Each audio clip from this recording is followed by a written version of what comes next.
Welcome to A Wealthy Life. My name is Vicky Boucher and I'm the host.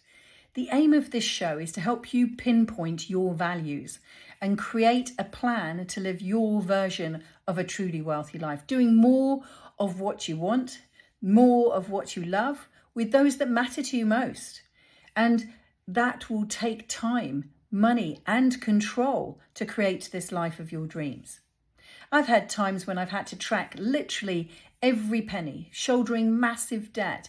And then, after being made redundant and a divorce, I decided I needed to create an independent source of income, something away from traditional employment. I began investing in 2004, and during the property crash of 2009-10, I bought on average 1 to 2 properties a month.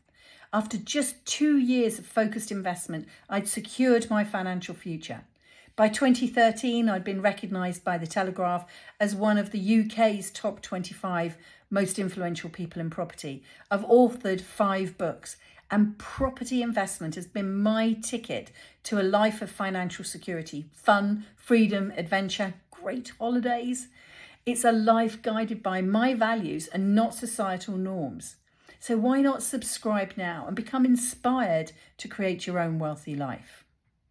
Hello and welcome. My name is Vicky Boucher and I have a wonderful guest with me today, the fabulous Stephanie Taylor, part of a duo with her sister Nikki, who are co-founders of so much stuff. So HMO Heaven, which is a property management company, Rent to Rent Sex.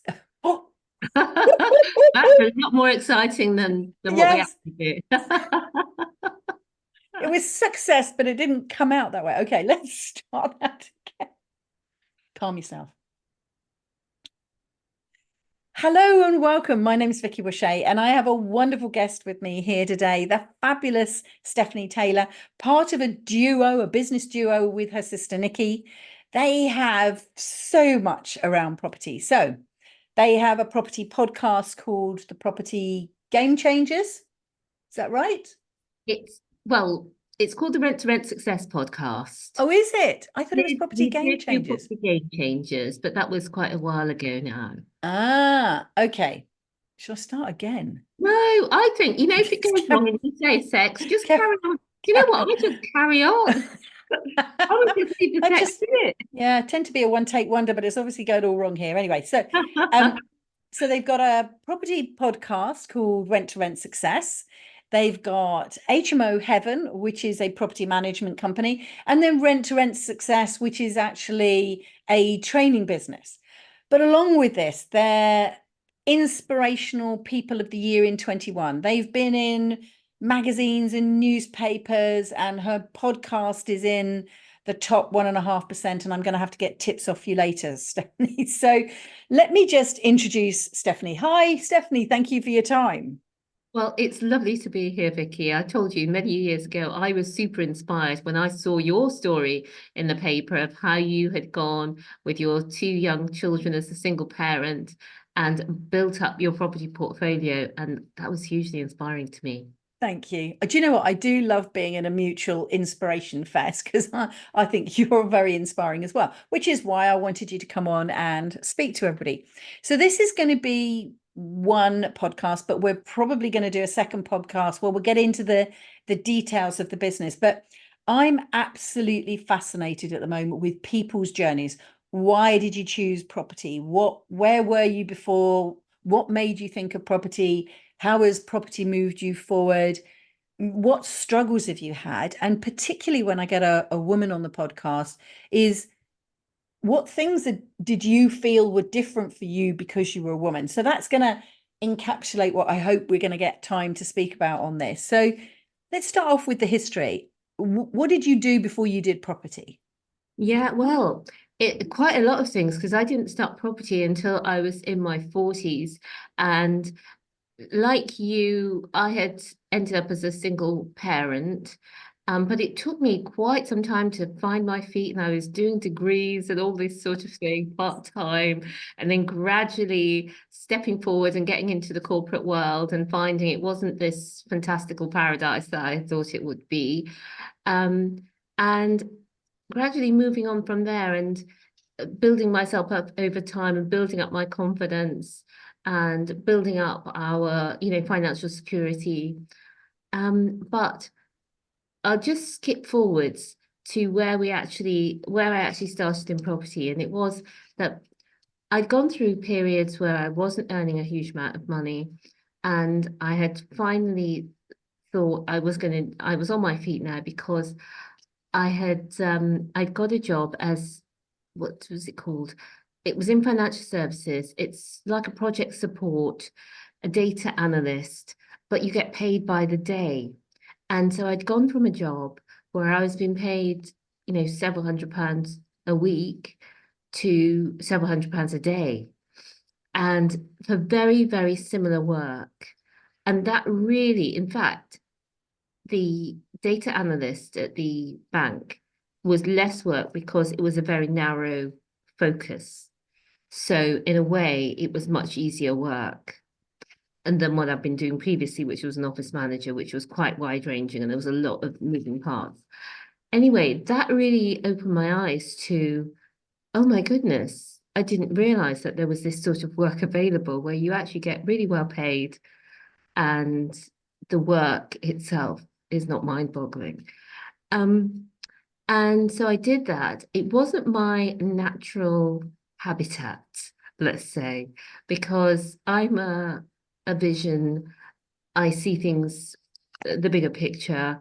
I like to get things done. I'm not necessarily your detail process oriented person, and it's more of a detail process oriented job. However, I did it good enough. But the bank itself, the setting is quite staid and quite set in its ways. You can only Yeah. write in certain kinds of language, etc. So I did find it a little bit frustrating at times. I'm sure many people do. But I would never in a million years have thought that I would be doing my own business or investing in property or any of these other things that I ended up eventually doing. And the one thing that sort of made it happen, we've got these millions of little moments that happen in life. Mm, Some of them, those little ordinary moments, become the pivotal moments of our lives. yeah. And so that one for me was that my mum had called me up one morning. I was going into that job at the bank and I was doing a presentation that day. And so she'd called me up. I was getting ready for work and I was very keen to get off the phone. And Oh, mum. I know. What was I like? I was keen to get off the phone. I was worried about this presentation and the job and all that. And I wasn't really paying attention to what she was saying. And, it was one of those conversations where in the end she was apologizing for calling me, didn't want to disturb me. Anyway, the call ended. And I went in, did my presentation, all went well. Back at my desk, and it was overlooking the harbour side, and I was looking at thinking, wow, aren't I clever? And it all went well, and I needn't have worried, sort of thing. And then my thoughts went to mum, and I thought, oh gosh, mum called me. She wasn't feeling very well. She probably just wanted that reassurance. Everything's going to be okay, mum. I'm here for you. I love you. And she didn't get any of that. And I actually thought to myself, if I hadn't gone to work, it would have been fine. Maybe they would have rearranged the meeting. Perhaps somebody else would have done the presentation. But if I'm not there for my mum, it's not fine. It can't all carry on. There aren't other cogs in the wheel. And who do I want to be? What sort of person do I want to be? Mm, I want to be the person who's there for their mum. And that just made me totally change the way that I thought about things. And I just thought, how do people do it? How do people have the time so that if they got that call, they could easily just drive down yeah. to Birmingham, where my mum lives, or give that time in the moment, just to be there, for that call. And I thought, as she ages on and as time goes on, I'll want to have more of that. And that was what made me think, Vicky, how do people do it? And how can I do it? And that's what put me onto a new trajectory. Yeah. Do you know what's interesting is that I gave a talk a while back called Mortality Moments. And I'm not saying you were thinking about your mum passing on, but it's that realization that time is short, um, that you then realize, actually, I really value my time and I want to be doing this or that with my time. And sometimes it's when you're on a work call and you accidentally step in the road and you have a near miss, or maybe a friend or a family member has a near miss in some way, and you get this shock of, actually, this isn't an endless stream that we're going to wander down. There is an end. I hope it's a long, long way away. And for me, I got a couple of those time moments much earlier on. So when I had my first daughter, I got very ill. I got a blood clot after she was born, and I ended up in hospital when she was just 10 days old and left her behind. And then I got another one a bit later on, and then I got another one. So within the space of 3 years, I had these three mortality moments, couple of blue lights to the hospital. And I had already got these tiny babies. And from a very, very early point in my life, I knew how important my time was to me. But it's interesting, as you've talked about your journey, and listen, if you're listening to this and you haven't been to university, you don't have a degree, you're not a woman, or you haven't had a corporate job, it's not that you have to go through these things, but it's so similar, our histories, in that I didn't start till I was in my late 40s. I was a single mom. I went to university, and then I had this wake up call. And my call that got me into property was through personal development. I got an email from a stranger. Her name was Isabel. I've never found Isabel, didn't know her. Don't even know if she was a real person or just a name they stuck on an email. And I was invited to a personal development event. And that was like the missing piece of the puzzle. I'd been in education for years. I'd been a university lecturer. But what I went and heard, which was really NLP, neuro-linguistic programming, I never understood how the mind worked. What a weird thing. I'm teaching people, which obviously includes the mind, but as part of my education as a teacher or even a university lecturer, we don't understand how, we're not taught how we process data in the same way that I was on these courses. And everything, just all the cogs, everything lined up. And then I went, I need to be making my money work harder. I know what I need to be doing now. And it was just, it's like everybody got out the way and that was it. I was on my path, and I've been, like you, loving life ever since. It's fascinating, isn't it? Yeah, Fascinating. it is. And what fascinates me is that you have that light bulb moment or that mortality moment, and it changes everything. And so what you do, Vicky, on the podcast and in other places is give people those light bulb moments so often that it might be the first time that they've ever heard that thought or idea that really changes everything for them. Thank you. That's very, very kind to say. So you've had your moment. Yeah. You're not going to be nasty to your mum anymore. You're going to make sure that if she phones, you listen and you give her the time. How did that go to get your first move into property then?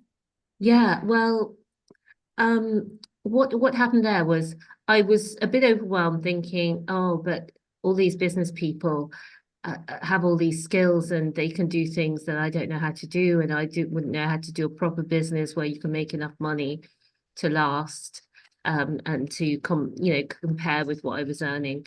And I then thought property is the answer because people accidentally, in inverted commas, become rich just by buying a house and keeping it, or then remortgaging it. And I thought that's it. There must be a way in property. And I started attending all of the property events in the evening. At the time, I lived in Bristol, and I would attend all these events, and I was just blown away, like you said, by all these ordinary people just like myself, because I thought I can't do it because I'm an ordinary person. I imagined all of these property investors are extraordinary, and they are, but they're also ordinary. And so I heard all the ideas, and as I expected, there were lots where you needed a lot of money to start off with, but there were also lots of other ways of starting without a lot of money, and where you could put more of your time into it and really make a good living. And I thought, you know what, I can do this. And I'd gone from feeling I didn't know how to do business to I was certain that I could manage HMOs, manage house shares then better than I'd seen some of the people, mainly men, doing it, not very attractively or with care. Yeah, it's interesting, isn't it? That quite early on that you pick up this almost gender difference that's going on. Yeah, so interesting. I didn't know about property events. Um, I I think that I didn't have the language to ask the questions to get the help. So I think sometimes areas of business, areas of life, particularly finances, have their own language. And if you don't have a word, you don't know to be able to ask about that thing. So I remember looking at properties all my life. You know, my parents' house, my grandparents' house. Then when we sold my grandparents' house, it was, I now know, bought by a developer who put 3 other houses on the land. And I now know that they changed the main house into an HMO. But I didn't have any of that language back when I was in my early 20s. And so it's how you tap into this. How did you how did you know to go to a property meet? You just knew that you wanted to do property and then found a meet about it? Yeah, I didn't know, well, I didn't know at the beginning, but I had the idea that property was the thing. It seemed accessible. Everybody knows what a house is. I kind of understood it, and I didn't think I understood business. And I got that it was a kind of business, but I thought it was more straightforward. How did I know to go to the property meetings? Was I just thought, how do I learn about this? How do I find out a bit more? And I just Googled. And there might have not been so much online when you started, Vic, Yeah. but um I just Googled and I saw there were events in the evenings. At the time I was working full time, and I went along to those events and I was like a sponge. Yeah. And each time I went, I would come away thinking, oh, that was incredible. That is the strategy. That's an amazing strategy. But eventually I heard about the rent to rent strategy, which is basically a property management strategy for houses in multiple occupation, house shares, where you pay the rent to the owner, basically sublet it, rent it out by the room, make more money than you would just as a standard letting agent. But it's a good deal for the landlord also because they're getting guaranteed rent. And so it was a win-win-win for everybody.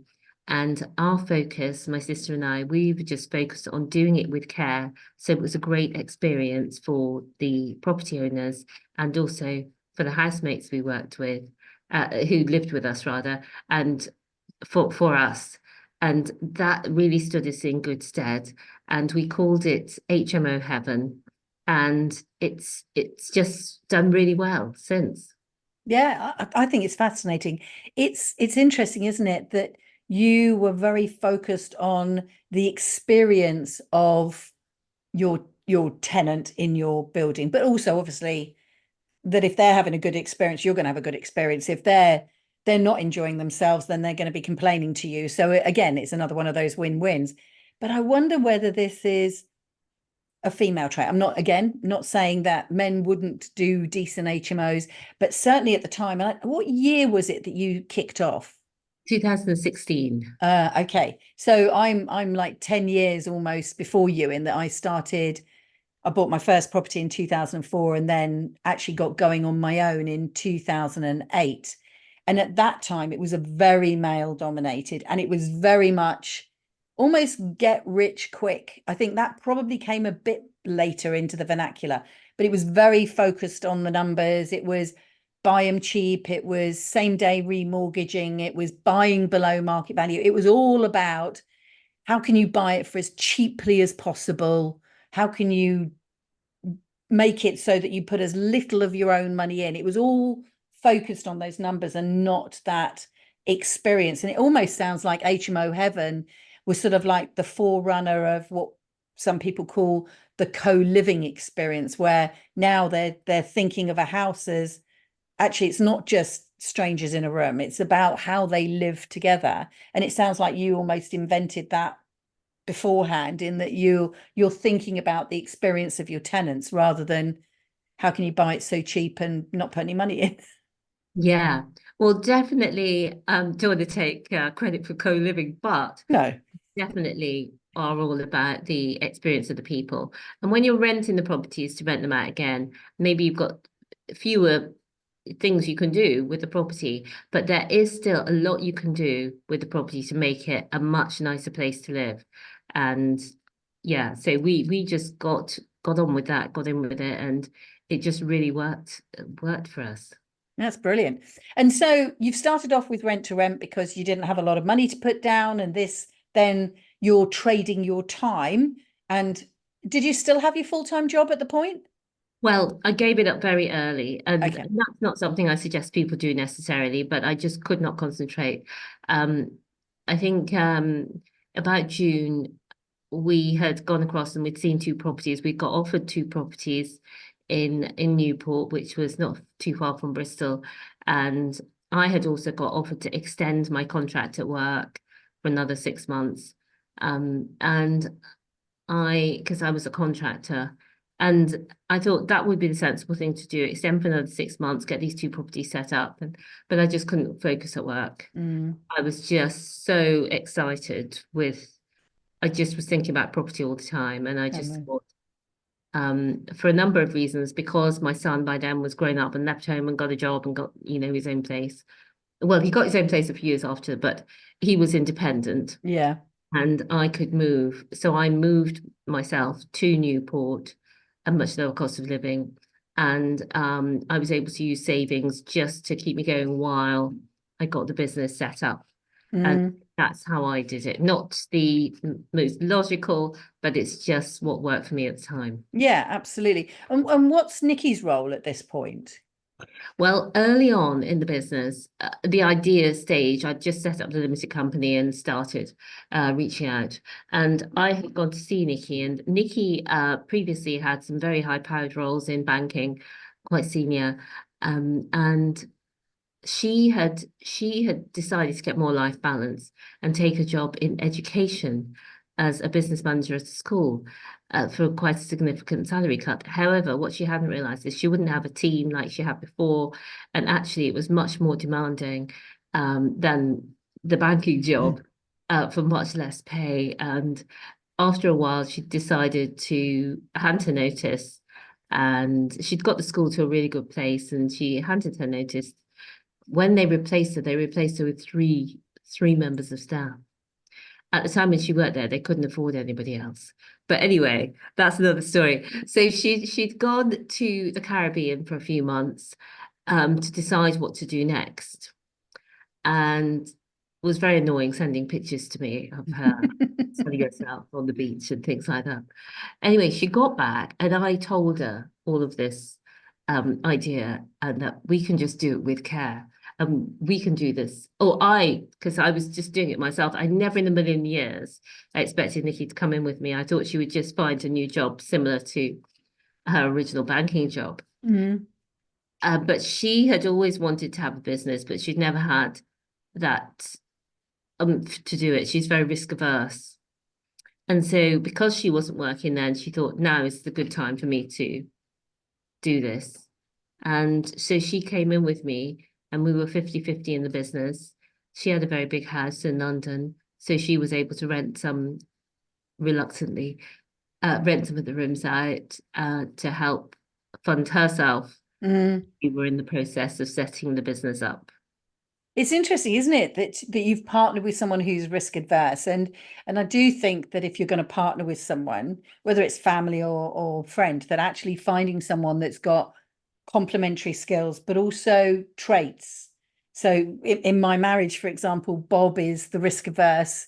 I'm off buying houses, and I want to buy houses, and he's the one where I have to make sure I don't have to. Well, I do have to because obviously he's my husband and I love him, but I make sure that he is happy with the decision that I am making for the two of us. And so it forces me to describe a deal in more detail, in more depth, from more angles, so that he gets all the information he needs. Whereas I've made the decision quite quickly, and actually this is making me do that due diligence. So I really like that. It's forced me to slow down a bit over the years, you know, because I think right at the very beginning, I just went a bit crazy. I definitely know that I bought properties because obviously I went in through the buying process. We released money from my parents' home. Free inheritance is my new name for it. And used that money to go and buy 7 houses. And it was a bit, especially in 2008, money burning a hole in your pocket type of stuff. And I think that if maybe well, who knows, woulda, shoulda, but if I'd waited maybe another 10 years and the mood had slightly shifted because I started just as we went into a massive recession. Mm. By the time we were in 2016 and I was buying for clients, I'd got a completely different headspace, but I'd also got 10 years of experience. So it's almost like it's a chicken and egg. Did I have the experience I had in 2016 because I'd started in 2008? And if I shifted my start later, I might not have had the knowledge and the experience that I had a bit later on. So that's really interesting. So let's just do a little bit about, you're doing rent to rent, and obviously eventually it goes well, and then you start buying your own portfolio. What challenges do you think that you have faced that have been your toughest? Either just a general challenge that anybody might have experienced, or maybe a challenge that you faced possibly because you were a woman and maybe not being taken serious. I remember the first letting agent I met up north said, as I walked in, he went, "Oh, you must be Vich," because it was obviously a very Scouse accent. And he went, "What are you doing this for?" And I can't do it all in a Scouse accent. "What are you doing this for? Why aren't you just at home with your family in the kitchen?" And I remember, oh, ever so slightly bristling. And I went, "Really?" And he went, "Ha ha ha," and laughed it off. But there was that moment where I'm thinking, that wasn't, he made it a joke, but he was trying to ask in a maybe slightly less polite way of, oh, that's interesting. Why have you decided to invest in property? And then slapped on because actually a woman should just be at home. It's not a woman's role. So just, right from the beginning, and being blonde and that sort of stuff, I always wonder if I'd had dark hair, would I might have been taken more seriously or something. What was it like for you? Well, I think, and I learned quite early on that people didn't expect me to be a property investor, and people won't know on the podcast, but I'm a Black woman as well. And women are less likely to be property investors than men, and I think Black women are less likely to be property investors as well. So Mm. wherever I went, people didn't expect me to be a property investor. And the one thing that I learned is that I need to show up as though I expect me to be a property investor, because sometimes you can be apologetic and Yes. swing more to other people's interpretations of you. So what I realize after a while is I can't control what's coming back at me, but I can control what I put out. Yes. So I go in as somebody competent, but not somebody who knows everything. But a couple of examples spring to mind. I don't know which direction to go in now, but Oh, just one little story that I do remember is that we'd bought a building, and the building was 12 units, 11 flats and a shop. And it was opposite a cathedral, or it is opposite a cathedral. And I was there with the builders one day. Well, the builder was in the shop on his own, and one of the neighbours had started talking to him. What was he doing with the shop, etc. And I joined the conversation. And I said, "Oh, we haven't decided what to do with the shop as yet." And the woman was so shocked, she couldn't keep it up her face, because she thought she was talking with the owner. And now I'm, well, obviously the owner, and she just couldn't take it in. And that moment really made me think. It was quite it was the biggest purchase that we had done. And part of the reason I was there that day is we were looking at the transformations. The building had been taken from a really awful situation into, we'd used an interior designer, and it just looked absolutely gorgeous. And I just stood there and I thought, wow. After that conversation, I was back in the house and I thought, wow, I can't believe I'm here either. And yeah. standing in our room with that transformation, and everything was that we had created. We had bought the property and transformed the property and turned it into what it was. I'm going to go another angle now to the biggest challenge. And one of the biggest challenges in property is financing the properties. And the property, that wasn't the first property, but the very first property that we did was a huge challenge because we didn't know a few things. Like, it was a commercial property. And what we didn't know was that to buy a commercial property from a bank, they like you to have bought a commercial property from a bank before. And we had never bought a commercial property from anybody. And we bought the commercial property in cash. And we thought, because we could have got a quicker purchase, and we got it at a really good price. And then we thought, we can quickly refinance. And of course, we could not quickly refinance. And we had a long journey to be able to refinance that property. We did get there, but only because, and this is what I would say to anybody, whether woman or whatever, don't let anybody take you off your dreams. There's always a way. There's always a way to do something. And that's what I found out. You've just got to know the right person. There's always somebody who's going to open the door. So we just needed to have the right broker who would find a lender that was willing to lend to us. And that challenge of experience could have set some people off. They may have just sold the property and moved on and just thought, well, I can't do property. I've heard people stop doing property for less. And I'm so glad that I had that thought at the time. There's got to be a way that we can do this with exactly the experience that we've got and exactly the people that we are. What are we missing? It's interesting because just as you've been speaking, I spoke to you about this offline. I got a little email message up there to say that we've just exchanged on a property that we bought at auction, and done it for a client, and it's a block of flats. And I had to speak to, I think, 4 brokers before I found a broker that knows that we can do the remortgage, because we weren't going to exchange until we knew that we would be able to get back out the other end, because why would you commit to something? So that idea that you are only a moment away, a connection away. And how I found the broker that is able to do the deal for me is that broker is a connection of a client that I completed or exchanged on a property for him yesterday. And he is a connection to somebody whose podcast I appeared on. So I appeared on someone's podcast. This client listened to that podcast. They became a client of mine. In becoming a client of mine, we spoke about the broker that they'd used in the past.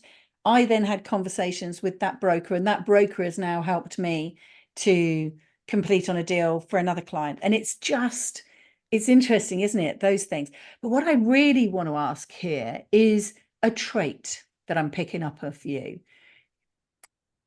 I don't know if I want to give you the trait or I'll see if you can come up with what I'm thinking about. Let me see how to ask this question. So the question is, what traits do you think that you have that make you I'm going to use the word resilient because that's like my new favorite word at the moment. That makes you resilient, that makes you someone who is not giving up? Because you could have got that 6-month contract and gone, oh, do you know what? I'm going to be comfortable. I know I want to do this, but I'm going to be comfortable. I'm going to take the job, and I'm going to, instead of just launching myself straight into this property plan that I have, I'll do it at the weekends. It'll take me a lot longer, but I'll get there eventually. But I'll have that safety. And you've talked about your sister being more risk adverse. So there's that element. You've got the, not being taken serious either as a woman, as a curly, or as a black woman, so how many things, sort of can you have set against you in terms of stereotypes? Then you've got actual interactions with people. And I'm sure that one that you described in the shop isn't the only one you could describe where you were like, goodness, really? So you're a property investor, probably at all those networking meetings. And then you face things like challenges with finance. Why don't you give up? Yeah. I think there's a bit of craziness to it, isn't there, Vicky? Uh, but also, I think all of those years in the past where I was step by step inching my way forwards from a young, I know this wasn't the case for you, but in my case, a young teen mum, and then having low confidence, getting my degree partly through the Open University, then going full time to university, and all of this time bringing up Alex and juggling all sorts of things and having all sorts of challenges financially, not having the mindset that we take for granted today. Mm.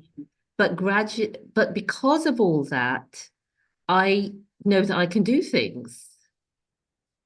And so I think I do have that inner confidence. Sometimes it's well covered, that I know that I can do things, and I can picture the vision of where I want to go to. And I know that it's possible, because the person that I am today, or even at that time when I started in 2016, is such a different person from the person I was 10 or 20 years before that. So I've seen all of that change, and I know that I can become the person I need to be to achieve the next challenge. I love that. I love that. I have that belief too. And I wonder if it's that, I'm not going to say the single mum thing, because it could be anything. It could be something that a young guy experienced, or a 20-year-old or a 30-year-old man experienced, or a 40 or a 50-year-old woman experienced. But at some point in your life, you get that realization, it's been a challenge. And now I'm in a place where, okay, I can look back and go, I achieved that. And now I can stack that as a piece of evidence so that I can use that to go forward. And then, oh, look, I got through the next challenge. Yeah. Wow, that's 2 challenges I've done. And that belief that you can. And I love the description of you having the vision of where you want to go. So it's not just the creative vision of the building, that your life journey and how you want to live your life. Here's the journey of where I want to go. And I know that I can get there now. And that's vastly different from that young woman you spoke about with a lack of confidence. There's no hint of a lack of confidence there. Do you still get doubts? Yeah, I do. I do still get doubts, but as you said, they're underpinned by that knowing that, you got through all of those times, and every problem. I heard something once, which has always stayed with me, and it's that every problem is a 1 to 10 problem. Level 1 problems are very small problems that you could easily counter. Level 10 problems seem utterly overwhelming, and you wonder how you're going to get through it. And problems that previously were at a level 10 are now at a level 1. And that's what happens through life. But even as you go through life and you've got the life you want, new problems occur, which Yes. are much bigger than any problems you've seen before.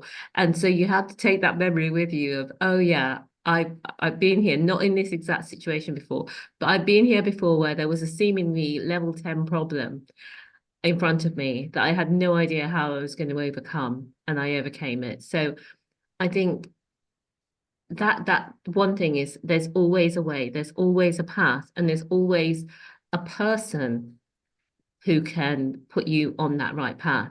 Because so many times where I've been in that situation of I've never don't know what to do here, there's somebody else for whom that level 10 problem that I'm faced with, for them it's a level 1 problem. Yeah. I don't know why I'm worried about it. Yeah. And so and that's the beauty, isn't it, of working with mentors, and and the service you offer. And I've worked with mentors and many and coaches um that are able to offer, either in the case of a mentor, the possible answers to this problem that I haven't seen, or in the case of a coach, they're able to show you how to start thinking about something differently Yeah. that, excuse me, changes everything. Yeah, it's fascinating. I love this idea of searching for better problems. Yeah. I think that resonates with me. I like better problems. If I get a problem I've already had before, it's not a problem anymore. And it's the problem and the challenge that brings the variety and the excitement. I'm going to stop at this point, because what I want to do is I then want to move on to actually speaking some pure property. But I think we've maybe reached a point where this will be very nice as a little package of a podcast for someone to listen to.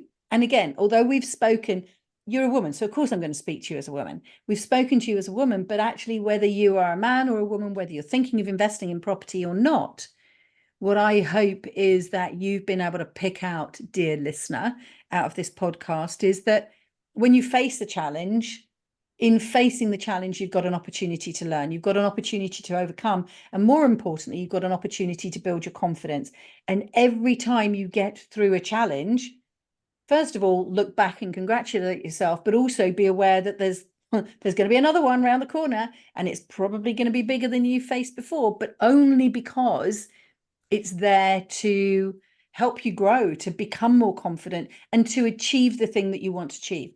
The alternative is you take that 6-month contract, you do a job that doesn't stimulate you, that's in a company that's rigid, that is completely the opposite end of the spectrum to the type of person you are. If you listen to Stephanie's description of her job earlier, and you don't then get to live the life that you want, the life by design. So, Stephanie, I have loved speaking to you. We are definitely going to do another one. I'd love to do a real pure property one. I never know how these are going to go, and we've gone down this, and I think this is nice as it is, and let's record a property one. But I just want to say thank you to you, and I want to say to the listeners, I hope that you've got some whoosh out of this, and that what you've got out of this is that belief that you can have more self-belief than you have now, and that you can achieve more than you ever imagined. I doubt that Stephanie, all those years ago, ever imagined in 2016 that almost, 8 years later, she'd be sitting here in charge of so many companies, making the difference to so many tenants' lives, and hopefully making the difference to so many of you by listening to her story. Stephanie, you're a superstar. Thanks so much, Vicky. It's been such a pleasure to be on. And yeah, looking forward to doing the next one too. And to listeners, yes, absolutely. Follow what Vicky's talking about, this rich life that we all have. And absolutely, if you want to, you can do it. Thank you. So look, all the details about Stephanie, her proper whole bio, her socials, links to her companies and everything else will all be in the show notes. And of course, if you want to, you can check us out on YouTube as well. You'll be able to see the video. Thank you very much for listening, and we'll speak to you again soon. Bye. Thanks, Vicky. My mission is to help people like you understand what a wealthy life truly entails.